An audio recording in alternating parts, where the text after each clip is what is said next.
Cigarette খাওয়া বেআইনি, সত্য। সেই পাবলিক স্পেসে সিগারেট খাওয়া তো ছেলের জন্যও বেআইনি। কিন্তু যেই ছেলেরা পাবলিক স্পেসে সিগারেট খাচ্ছে তাদেরকে কি অন্যরা এসে হামলা করছে কিনা, বা ওনার ল এনফোর্সিং এজেন্সিস কোনো ব্যবস্থা গ্রহণ করছে কিনা।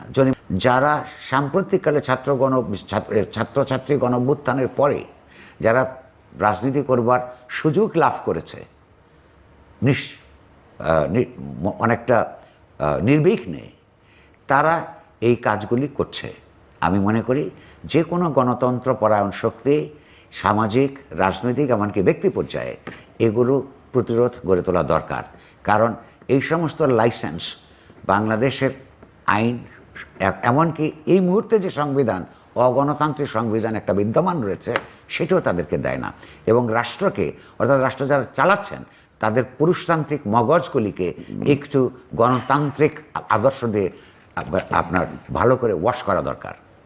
আপনি যেহেতু কিছু রাজনৈতিক দলের প্রসঙ্গ টানলেন, সেই সূত্র থেকে বলি, বা নোবেল বিজয়ী অর্থনীতিবিদ Amartya Sen press trust of ইন্ডিয়াতে একটা সাক্ষাৎকার দিয়েছেন, যেখানে বাংলাদেশ প্রসঙ্গে অনেক কথা তিনি বলেছেন। এবং সেই কথার প্রেক্ষিতে জামায়াত ইসলামী জামায়াতের আমির তার ফেসবুক পোস্টে তীব্র প্রতিক্রিয়া ব্যক্ত করেছেন। আপনি নিশ্চয়ই লক্ষ্য করেছেন, আপনার কাছ থেকে শুনতে চাই। যদি মন্ত্রী হতেন ভারতের, আমি একরকম করে নিতাম। বুদ্ধিজীবী হিসেবে অমর্ত্য সেন যে কথাগুলো বলেছেন তার সবগুলির সঙ্গে আমি একমত না, অনেকগুলির সঙ্গে একমত। সেই কারণে এখানে প্রশ্ন, যে অন্যায় কাজ করে চলেছে 70-75 বছর ধরে, তার বিরুদ্ধে পৃথিবীর যে কোনো বিবেকবান মানুষ সবসময় কথা বলছে, এবং এটা রাইটলি কথা বলছে, এবং এই কথা বলে যেতে হবে। এটা দিয়ে আমি প্রথমে বলছি এই যে এক মানুষ যেমন একটা জাতীয় গণ্ডির মধ্যে বসবাস করে, জাতীয় রাষ্ট্রের নাগরিক হিসেবে, তেমনি মানুষ আবার একটা আন্তর্জাতিক রাষ্ট্র ব্যবস্থার মধ্যেও বসবাস করে, যেখানে অন্য কোনো রাষ্ট্রের ব্যাপারে তার যদি কোনো মানুষ, চিন্তাশীল মানুষের যদি কিছু পর্যবেক্ষণ থাকে, সেটা উত্থাপন করার অধিকার আছে। 1 নম্বর কথা।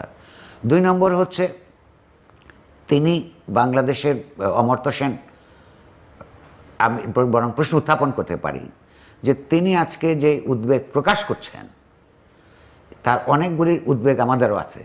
কিন্তু ডক্টর ইউনূস যখন বিপদের মধ্যে ছিলেন, তার উপর যখন তৎকালীন আওয়ামী লীগ সরকার নানা ধরনের হ্যারাসমেন্টের মধ্যে ফেলছিল ইউনূসকে, তখন যখন অনেকজন নোবেল লরিয়েট তার পক্ষে বিবৃতি দিয়েছিল, সেই বিবৃতির মধ্যে আমরা অমর্ত্য সেনের নাম দেখি নাই। উনি যদি সেই দিনও উদ্বেগ প্রকাশ করতেন, বা অন্য নোবেল লরিয়েটদের মতন যদি একবার বলতে পারতেন যে ইউনূসের উপর অবিচার হচ্ছে বা হওয়ার আশঙ্কা আছে, সেখানে আমি উদ্বিগ্ন, তখন কেউ আজকের কথার জন্য সমালোচনা করতে পারতেন না। উনিও সুযোগ দিয়েছেন, বাট তিনি সুযোগ সেইটা দিয়েছেন বলে আমরা সেটার জন্য ক্রিটিক করব। কিন্তু উনি যদি বাংলাদেশের মাইনরিটি কমিউনিটিসের ব্যাপারে উদ্বিগ্ন থাকেন, উনি যদি এখানে দক্ষিণপন্থী রাজনীতির উত্থানের ব্যাপারে উদ্বিগ্ন থাকেন, সেই উদ্বেগ তো আমাদেরও আছে।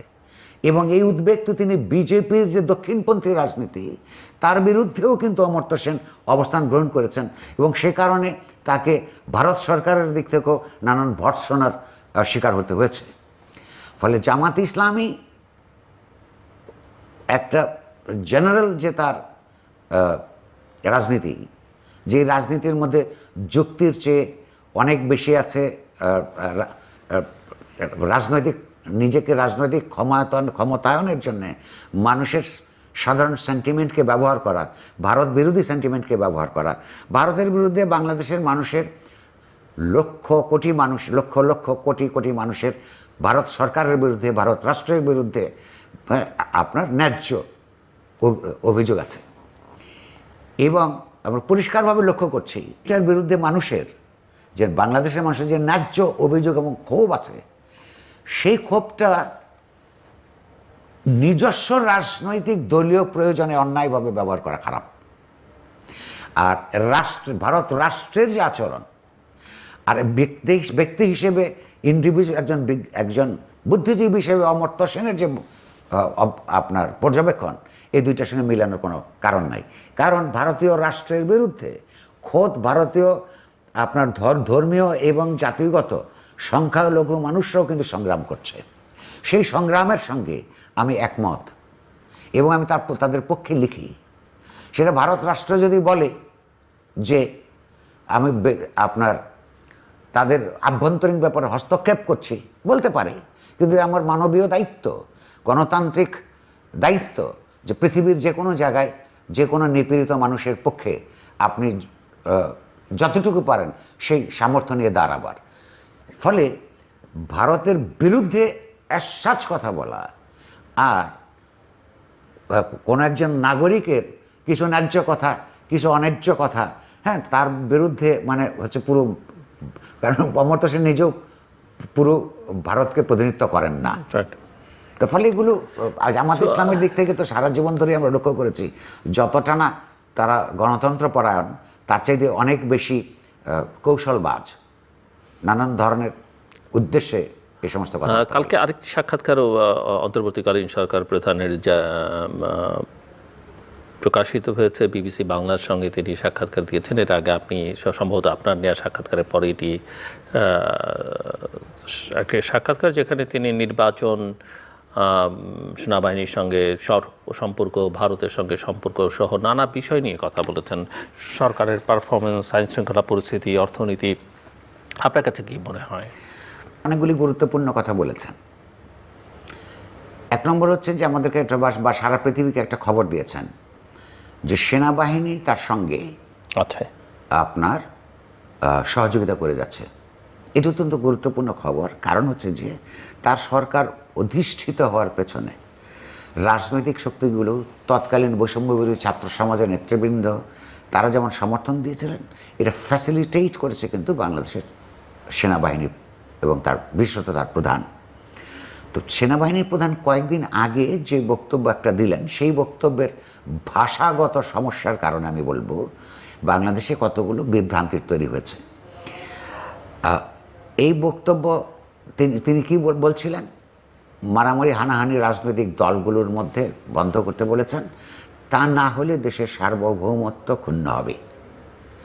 আচ্ছা, এইটা আমরা অনেকেই এটাও বলেছে যে আমি সতর্ক করে দিচ্ছি, ভবিষ্যতে যেন না বলতে পারেন আমি সতর্ক করিনি। এইখানে আমাদের যদি আপনি আমাকে জিজ্ঞাসা করেন, আমি এটা দুইভাবে বলবো। একটা হচ্ছে একটা দেশের বিভিন্ন রাজনৈতিক দলগুলোর মধ্যে মত পার্থক্য এই দেশে প্রায় আপনার রাজনৈতিক প্রতিযোগিতা এবং আদর্শগত মত পার্থক্য এখনো পর্যন্ত বাংলাদেশে আমরা দেখতে পাচ্ছি। এইটা একটা রেশনাল যৌক্তিক পর্যায়ে যৌক্তিক তর্কের মধ্যে থাকে না, এগুলো এক ধরনের মারামারির মধ্যে পর্যবসিত হয় প্রায়।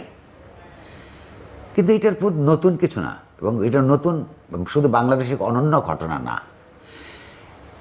মত পার্থক্যকে সবসময় হানাহানি বলা ঠিক না। দ্বিতীয়ত হচ্ছে সার্বভৌমত্ব রক্ষার সঙ্গে রাজনৈতিক দলগুলির সংহতি অসংহতির সম্পর্ক আছে, কিন্তু সেটা প্রত্যক্ষ নয়। সার্বভৌমত্ব আজকাল আর কেবলমাত্র এটাকে বলে, যেটা হচ্ছে যে ভৌগোলিক সার্বভৌমত্বই বোঝায় না, কিন্তু প্রধানত তো ভৌগোলিক সার্বভৌমত্ব রক্ষার দায়িত্ব সেনাবাহিনীর। তিনি বলেছেন আরও যে এইখানের সেনাবাহিনীর সঙ্গে সম্পর্কিত, হয়তো তার ডাইরেক্টলি তার কর্তৃত্বাধীন বা নেতৃত্বাধীন নয়, ডিজিএফআইয়ের কথা উঠেছে, অপরাপর কিছু সংগঠনের কথা হয়েছে। তিনি বলেছেন যে এরা অনেক ভালো কাজ করেছে, হ্যাঁ, খারাপ কাজের পাশাপাশি কিছু খারাপ কাজের কথা বলছেন। তো উনি যদি এটা স্বীকার করেন, প্রথম কথা হচ্ছে এটা তো কোনো খবর না। রাষ্ট্রের পয়সায় চলা, রাষ্ট্রের নিরাপত্তা বিধানের জন্যে তাদেরকে মানুষ, জাতীয় সশস্ত্র বাহিনীর উপর মানুষের বিশ্বাস থাকবে, তাদের তো ভালো কাজ করারই কথা, এটা তো কোনো খবর না। ওনারা যে খারাপ কাজটা করেছেন, এবং কিছু খারাপ কাজ যেটা এখন দেশবাসীর কাছে শুধু নয় বিশ্ববাসীর কাছে সামনে এসছে, এবং উনি নিজেও এটা স্বীকার করছেন, তাহলে খারাপ কাজ যারা করেছেন তাদের ব্যাপারে তো ব্যবস্থা গ্রহণ করতে হবে। তাদের ব্যাপারে যদি কথা বলে, ব্যবস্থা গ্রহণ করলে যদি সার্বভৌমত্ব ক্ষুণ্ণ হয়ে যায়, তাহলে তো একটা মুশকিলের কথা। কিন্তু ব্যবস্থা নেওয়ার কথা তিনি বলেছেন যে প্রতিষ্ঠানকে আন্ডারমাইন না করে যারা দোষ করেছে তাদের বিরুদ্ধে ব্যবস্থা। না, সেটার ব্যবস্থা তো কিন্তু তার ভালো কাজই শুধু করবার কথা, খারাপ কাজ করবার কথা না।